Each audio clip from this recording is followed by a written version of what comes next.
جمعے کے دن والدین کی قبر پر جانا، کیا جمعہ کے دن والدین میں سے کسی کی قبر کی زیارت کی کوئی خاص فضیلت ہے؟ ارسلان صاحب راولپنڈی سے۔ نہیں جناب، لوگ آج کل جمعے کے دن یا عید کے دن قبرستان جا رہے ہوتے ہیں، اس کی کوئی حیثیت نہیں ہے۔ کسی بھی دن جب چاہیں آپ قبرستان چلے جائیں، اپنے والدین یا بزرگوں کی قبر پہ بھی جا سکتے ہیں، ان کے لیے دعا کریں وہاں جا کے، اور قبرستان جانا چاہیے۔ حدیث میں آتا ہے زورھا فإنھا تذکر الآخرہ، قبرستان کی زیارت کیا کرو، اس سے آخرت کی یاد تازہ ہوتی ہے۔ لیکن اس کے لیے دن متعین نہیں ہے۔ جمعے کو اس نیت سے جانا کہ اس دن ثواب زیادہ ملے گا تو یہ پھر بدعت ہے۔ والد کی وفات کے بعد روزانہ قبرستان جانا۔ میرے والد کو کے انتقال کو 8 مہینے ہو گئے ہیں، میں روزانہ قبرستان جاتا ہوں، وہاں جا کر سورہ یاسین وغیرہ پڑھتا ہوں، تو کیا روزانہ وہاں جانا بدعت ہے؟ بہت سے لوگ اس سے روکتے بھی ہیں۔ یونس صاحب انڈیا سے۔ دیکھیں، سورہ یاسین پڑھنے کے لیے جانا تو بدعت ہے۔ سورہ یاسین تو کہیں سے بھی پڑھی جا سکتی ہے، یہاں بھی پڑھی جا سکتی ہے، وہاں بھی پڑھی جا سکتی ہے۔ آپ اگر صرف زیارت کے لیے جاتے ہیں تو 2 زیارتیں ہو سکتی ہیں۔ ایک تو قبرستان کی زیارت کے لیے جانا، وہ تو نبی صلی اللہ علیہ وسلم نے حکم دیا، فرمایا زورھا فإنھا تذکر الآخرہ، قبرستان کی زیارت کیا کرو، اس سے آخرت کی یاد تازہ ہوتی ہے۔ تو جتنی زیادہ زیارت کریں آپ، روزانہ جائیں، روزانہ آخرت قبر کو یاد کرنے کے لیے تو روز جانا بھی فضیلت ہے۔ اس میں کوئی ممانعت کی کوئی دلیل نہیں، کیونکہ جب نبی نے حکم دے دیا تو ہر آدمی اپنی استطاعت کے بقدر جا سکتا ہے۔ دوسرا مسئلہ ہے اسپیشل والد کی قبر کے لیے جانا، تو اس کا بھی حدیث سے ہمیں ثبوت ملتا ہے۔ نبی صلی اللہ علیہ وسلم نے اللہ سے اجازت مانگی کہ اپنی والدہ کی قبر کی آپ کو اجازت دی جائے، ان کی زیارت کی، تو اللہ نے اجازت دے دی۔ تو والدہ سے محبت تھی، اسی وجہ سے رسول اللہ صلی اللہ علیہ وسلم اپنی والدہ کی قبر کی زیارت کے لیے گئے۔ تو انسان کو جس سے محبت ہوتی ہے، ظاہر ہے اس کی ہر چیز سے محبت ہوتی ہے۔ تو والد سے اگر آپ کو محبت ہے تو ان کی قبر کی زیارت کا دل چاہتا ہے انسان کا، میں جا کے اپنے والد کی قبر کی زیارت کروں۔ لیکن اسپیشل دعا مانگنا کے لیے جانا یا تلاوت کے لیے جانا، اس میں جانے کی ضرورت نہیں ہے۔ وہ دعا ہر جگہ سے قبول ہوتی ہے، ایصال ثواب ہر جگہ سے ہوتا ہے۔ تو اس نیت سے آپ نہ جائیں۔ ہاں، جانے کے بعد آپ وہاں دعا کریں یا کچھ تلاوت کر لیں تو وہ جائز ہے۔ ایک ہے گئے اور آپ کو خیال آیا کہ خاموش بیٹھنے سے بہتر ہے کہ میں اپنے والد کے لیے دعا کروں، تو یہ بہت اچھی بات ہے۔ لیکن یہ سمجھنا کہ وہیں جا کے تلاوت کروں گا تو زیادہ فائدہ ہوگا، وہیں جا کے دعا مانگوں گا تو ٹھیک ہے، وہاں جا کے دعا مانگنے میں ذرا استحضار زیادہ ہوتا ہے، اس لحاظ سے تو بہرحال فائدے کی چیز ہے۔ لیکن ایسی چیزیں آہستہ آہستہ بدعت بن جاتی ہیں، تو اس لیے آپ روزانہ والد صاحب کی قبر کی زیارت کریں تو کوئی گناہ نہیں ہے، لیکن اس زیارت کی بیس والد صاحب سے محبت ہونی چاہیے۔ پھر وہاں جا کے فضول بیٹھنے کے بجائے آپ سورہ یاسین پڑھ لیں یا دعا مانگ لیں والد صاحب کے لیے، تو یہ بھی ایک ثواب کا عمل ہے، اس کے بھی ناجائز ہونے کی کوئی دلیل نہیں ہے۔ لیکن یہ کانسیپٹ کہ یہاں سے ثواب پہنچاؤں گا تو کم پہنچے گا، وہاں جا کے یاسین پڑھوں گا تو زیادہ ثواب ملے گا، یہ تصور 100% غلط ہے۔ قبرستان میں ہاتھ اٹھا کر دعا کرنا، کیا قبرستان میں ہاتھ اٹھا کر دعا کر سکتے ہیں؟ کر سکتے ہیں، ناجائز ہونے کی کوئی دلیل نہیں ہے۔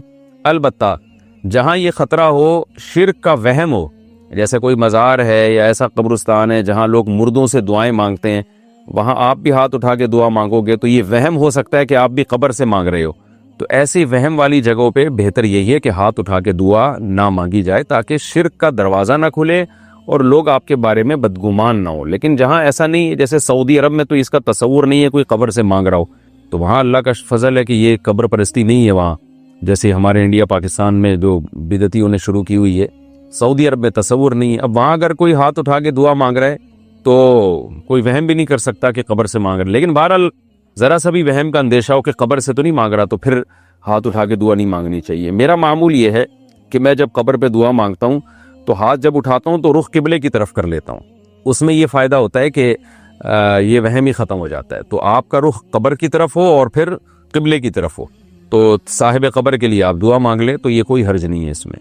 جنازے کے سامنے قرآن پڑھنے کی حقیقت۔ جنازے کے سامنے جو لوگ قرآن پڑھتے ہیں یا سورہ یاسین پڑھتے ہیں، کیا یہ عمل حدیث سے ثابت ہے یا بدعت ہے؟ عبدالصمد صاحب نے انڈیا سے پوچھا ہے۔ جنازے کے سامنے اسپیشل جنازے کی وجہ سے قرآن پڑھنا یا سورہ یاسین پڑھنا، میرے علم میں ایسی کوئی حدیث نہیں ہے۔ تو اور جب تک جنازے کو نہلایا نہ گیا ہو تو اس کے سامنے تلاوت کرنے کو فقہاء نے غلط لکھا ہے، ناجائز لکھا ہے۔ تو جب تک جنازے کو نہلایا نہ جائے تو پھر نہلانے کے بعد آپ اس کے سامنے قرآن پڑھ سکتے ہیں، لیکن کوئی سنت عمل نہیں ہے۔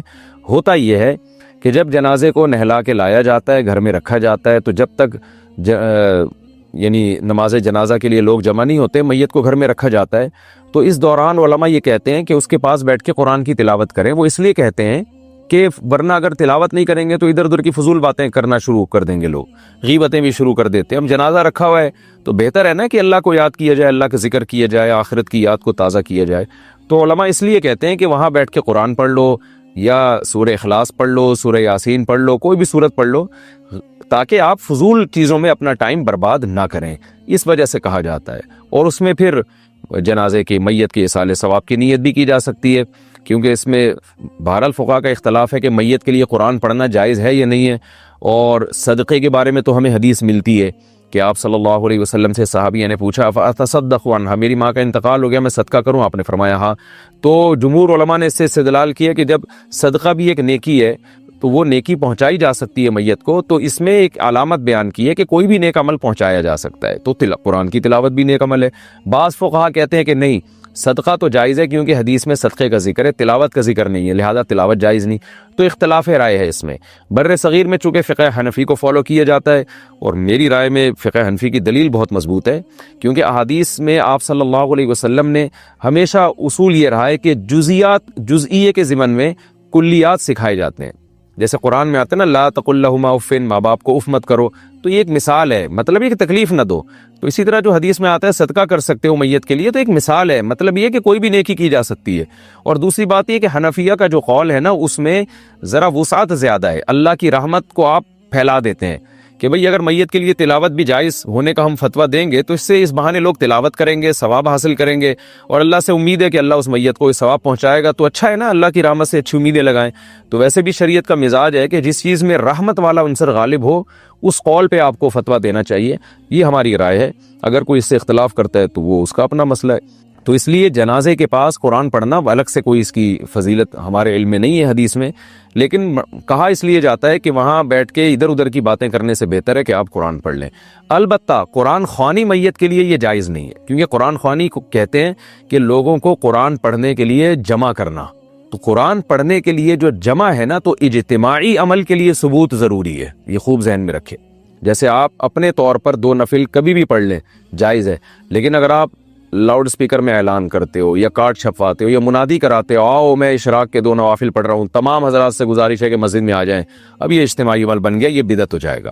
تو اجتماع کے لیے آپ کو دلیل کی ضرورت ہے، اس لیے علماء کہتے ہیں کہ اجتماعی قرآن خوانی یہ بدعت عمل ہے، کیونکہ یہ ایصال ثواب کے لیے آپ ایک عبادت کر رہے ہیں، اور اجتماعی سطح پہ تو ہمیں نہیں ملتا کہ صحابہ کرام میں کہیں کسی نے کبھی اجتماع کیا ہو۔ حضرت ابو بکر کا انتقال ہوا، کہیں نہیں ملتا کہ حضرت عمر نے تمبو لگایا ہو اور سب لوگوں کو جمع کر کے ان کی قرآن خوانی کی ہو۔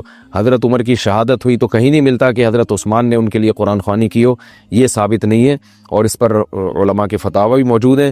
البتہ برکت کے لیے قرآن خوانی ایک الگ چیز ہے، برکت کے لیے یعنی مکان دکان کی برکت میں جو قرآن خوانی ہے وہ عبادت نہیں ہے، وہ از قبیل رقیہ ہے، رقیہ دم، تو اس کے لیے ثبوت کی ضرورت نہیں ہے۔ لیکن بہرحال بعض علماء اس کو بھی بدعت اس لیے کہتے ہیں، بدعت تو نہیں، یعنی بدعت کی تائید کا ذریعہ بنتی ہے۔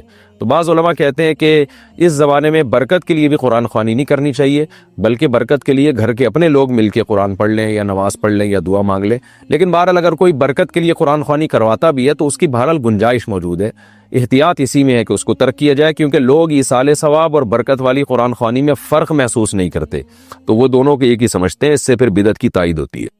امریکہ میں مقیم عدنان فاروقی کی صحت کے لیے، فاروق صاحب کی صحت کے لیے دعا کریں، فالج اور دل کے عارضہ میں مبتلا ہیں، دل سے دعا اللہ تعالیٰ شفا عطا فرمائے۔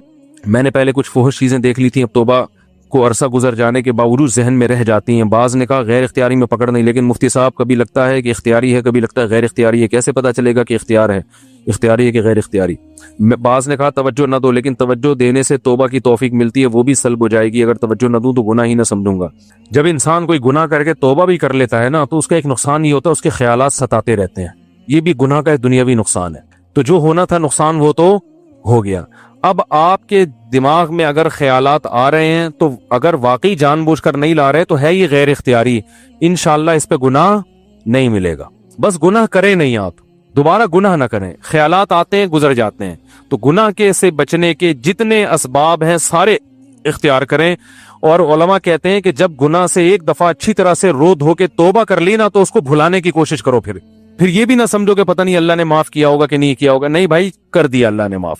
کیونکہ اگر یہ کنفیوژن ہوتی ہے نا کہ پتہ نہیں اللہ نے معاف کیا ہوگا کہ نہیں، تو پھر اللہ سے جو تعلق بندے کا بننا چاہیے وہ تعلق بنتا نہیں ہے، تو یہ نقصان ہوتا ہے. تو اس کو بھول جائے بس انسان، تذکرہ بھی نہ کرے. ایک انگریز مسلمان ہوا، ہمارے ہاں مدرسے میں آیا تھا، اتنی بڑی داڑھی ماشاءاللہ اس کی، برطانیہ کا تھا. تو ویسے ہی ہم شوق ہوتا ہے انسان کو، آپ کا ماضی کیسا تھا، کہ اس نے کہا میں سب بھلا چکا ہوں. حتیٰ کہ اپنا نام بھی نہیں بتایا اس نے کہ میں جب کرسچن تھا میرا نام کیا تھا. اس نے کہا میرا یہ نام ہے، ماضی میں نام کیا تھا اس پہ بھی مجھے بڑا اچھا اسٹائل لگا اس کا. نام بتانے کے لیے ایگری نہیں ہوا کہ جب میں نے زندگی چینج کر لی تو چینج کا مطلب ہے کہ پچھلا سب میری ڈکشنری سے نکل گیا. میں نے کہا یار اس کو بولتے ہیں خاندانی توبہ. گورے ویسے ایک بات ہے یار، جو کام کرتے ہیں خاندانی ہے، چاہے وہ غلط کریں چاہے صحیح کریں. جاپانیوں میں بھی یہ بات ہے، یہ ان کی ایکوالٹی ہے جو ماننی پڑے گی. جو کام کرتے کیسے ہیں؟ خاندانی. تو آپ نکاح میں، جو میں آپ کا نکاح پڑھاؤں اور آپ مجھے گفٹ دینا چاہتے ہیں، ایک ابھینندن تولیہ، ایک دودھ پتی. میرا بھی دل چاہتا ہے میں ابھینندن کا کو عزت دوں، اکرام کروں اس کا. اب وہی سیاست جو ابھی تھوڑی دیر پہلے ہم نے سیاست کھیلی، میرا بھی دل چاہتا ہے کہ میرے گھر میں ابھینندن آئے، میں ان کو چائے پلاؤں، ویڈیو بناؤں، عزت کے ساتھ مودی کے حوالے کروں. یہ جناب یہ آئے تھے اوپر سے، گئے بائی روڈ ہے.